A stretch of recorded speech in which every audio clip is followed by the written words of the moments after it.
শুভ দুপুর। এটা আমাদের গ্রামের রাস্তা। এই পথ ধরেই আমি আমার বাড়ি ফিরি। এখানে প্রচুর পরিমাণে ধানের জমি আছে। বন্যার পরবর্তী সময়ে কৃষক আবার নতুন করে ফসল ফলানোর চেষ্টা করতেছে। অবশ্য এই জায়গাটা কিছুই করতে পারে না এখন পর্যন্ত। কিছু অংশে ফসল লাগাচ্ছে, বাকি অংশ এখনও পানিতে আছে, পানির নিচে। এটা হচ্ছে আমার স্কুল, হাই স্কুল। এখানে আমি লেখাপড়া করেছি। আর এইটা আছে আমাদের প্রাইমারি স্কুল, এটাতে আমি লেখাপড়া করেছি। আমার শিক্ষা জীবন এখান থেকে শুরু। ছোট্ট একটা গ্রাম্য বাজার এই পাঁচটায়। ওদিকটা হচ্ছে আমার নানা বাড়ি, আমার বেড়ে ওঠা, আমার জন্ম এই বাড়িতেই।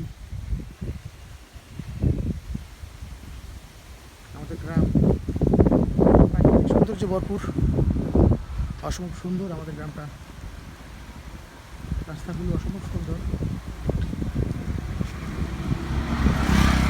বিশেষ করে এই জমিগুলি যখন ফসল ফলে, যখন ফসল থাকে জমিনের মধ্যে, শুধু সবুজ আর সবুজ, সবুজের সমারোহ।